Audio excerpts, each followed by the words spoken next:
have data points from the Baltimore Ravens right now. And when I look at their record, they have 2 losses. And then I look over at the Kansas City Chiefs, and has it looked pretty? No. Is Mahomes tied for the lead in interceptions in the NFL right now with 8? Tied with Jordan Love, by the way, who missed 2 games. I mean, he's really doing a good job at keeping up. Like, that's incredible to me. Yeah, sure. All right. I'll concede that Patrick Mahomes and the Chiefs are playing sloppily right now. But correct me if I'm wrong. The Ravens have been pretty much at full strength the whole season. The Ravens and the Chiefs already played each other, and the Chiefs outlasted them. And also, Baltimore lost to the Las Vegas Raiders this year. This is not a college football playoff resume we're comparing right now between the Chiefs and the Ravens. We're talking about who is better built to beat the other team right now. This weekend. Yes, this weekend.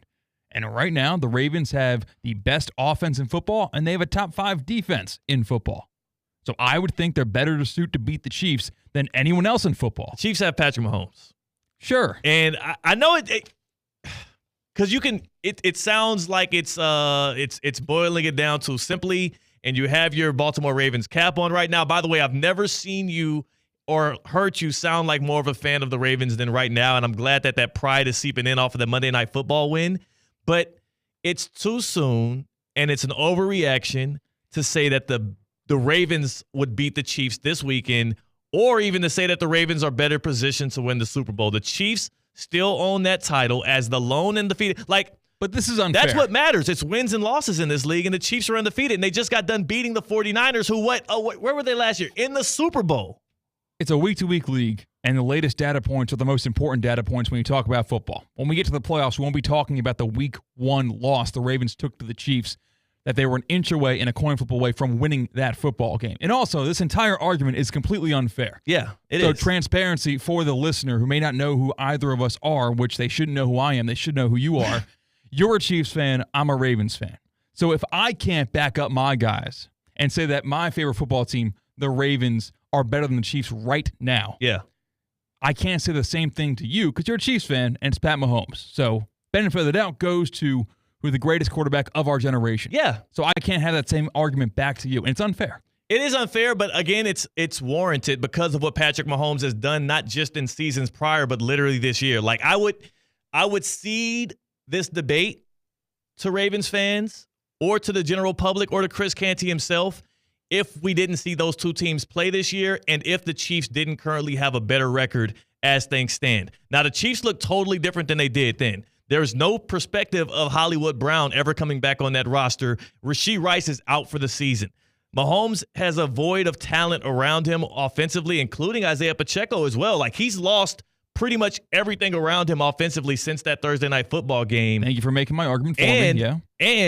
And on top of that, and this is a smaller, note, but the guy that was supposed to replace L'Jarius Sneed and Jalen Watson, the corner that's opposite of Trent McDuffie, the all-pro corner, he's out for the season now too, broken leg. Information I didn't know, but I'm glad I have now because it's proven me correct. And you look at that Thursday Night Football game to start the season between the Chiefs and the Ravens that you are bringing up. Well, Derrick Henry had 13 carries for 43 yards. That's a Todd Monken problem. And that guy's still your offensive coordinator and your play caller. And I think that Steve Spagnuolo for the Chiefs, who's the best defensive coordinator in the league, he continues to win the mental game over Todd Monken. Well, it seems as though that he learned his lesson after that game because you look at the rushing totals for Derrick Henry. He's the top rushing running back in the NFL. 84 yards week 2, 151, 199, 92, 132, 169. But it's something that happens when you see that guy in red on a Sunday. Doesn't that sound familiar? It's something that happens when you see that man with that red shirt on a Sunday on the other side of the sideline that makes people act outside of their body. That's not going to affect the offense. It does. It literally does. It absolutely does. What is Derrick Henry, specifically Derrick Henry, going to do differently when he's going up against Patrick Mahomes? It's not Derrick Henry's fault. It has nothing to do with 22 on the field. It has more to do with the guy with the headset on and Todd Monken, who's thinking he has to keep up with Patrick Mahomes. How else do you describe last year in the AFC Championship game when the Ravens got to that point on the strength of their run game, on the strength of their ability to at least be multiple and have the teams fear both the run and the pass, and only ran the ball 6 times? How else do you describe going out and getting Derrick Henry over the offseason, playing the Chiefs on the opening night to debut your new shiny toy in Derrick Henry, who's ready to rock, not like he's coming off of injury or anything, And again, like you said, 13 rushes in that game? 13 carries, 43 yards. Barely gave it to him in the second half. I'm telling you, not because, again, I told you, the Ravens are making me feel like a football genius, but you know who really is a football genius? Is the defensive coordinator for the Chiefs, who is at least either he's giving fronts that's scaring Monken off from running the ball, or it's him trying to think that he has to keep up with Mahomes, and he's dialing up all these passing plays, which plays right into the strength of the Chiefs' defense. I don't think it's a Henry problem or a Lamar Jackson problem. I think y'all got a play caller issue in Baltimore, and he's the boogeyman. The boogeyman, Patrick Mahomes, gives him the sweats. Yeah, these are the highest paid professionals at this very job in terms of game planning on either side of the football. So they're going to learn from mistakes. They're not stupid as much as many football fans and you and I would like to believe after watching some games. Why didn't he learn from literally, what was the whole angle this offseason for the Ravens? Why didn't we run the damn ball against the Chiefs? And then you play the Chiefs for the very first week, and you don't think that same message was in Todd Monken's head and you just forgot it?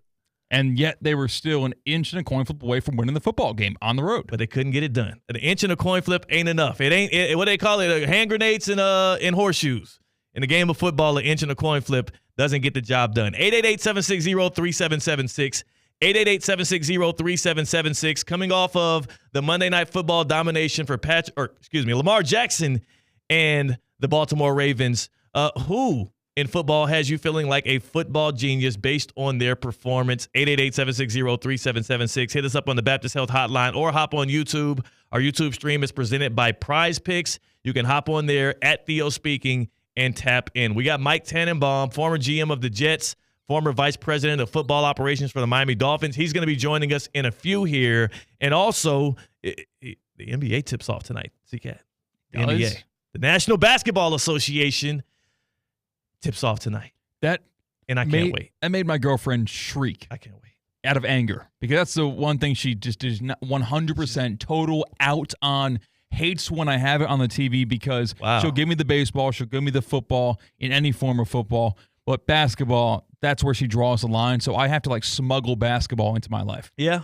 I'm not mad at you for that. And that's the thing. You have to give something, right? That's what relationships are all about. You got to concede some things. There's a little bit of here, a little bit of there. Basketball is one of my non-starters. I got to have that, at least Miami Heat basketball. So I'll be tapped in on that. We'll be giving some Heat checks throughout the year here on Theoretically Speaking as we tap in with the team that I do think is going to far outwin the total that they're giving on Hard Rock Bet. I don't want to get into it now. We'll get into that later. But the Heat going to be a really good regular season team this year. Through 7 games, Derrick Henry has rushed for 873 yards. That puts him on pace for a record-setting season. Derrick Henry, the monster truck in the backfield for the Baltimore Ravens, has been one of the biggest storylines this season, including Lamar Jackson and his MVP campaign and those Washington Commanders. On the other side, we're going to ask Mike Tannenbaum, who has made him look like the biggest football genius coming off of his priors, who's confirmed his beliefs from the offseason, 7 weeks into the NFL season. Plus, we're going to ask specifically for this Baltimore Ravens team, are they there yet? Have they passed up the Chiefs when it comes to the favorites to come out of the AFC? Mike Tannenbaum has a ear to the ground on these things. He'll know, as well as maybe some trade chatter around the league as we approach that trade deadline for the National Football League.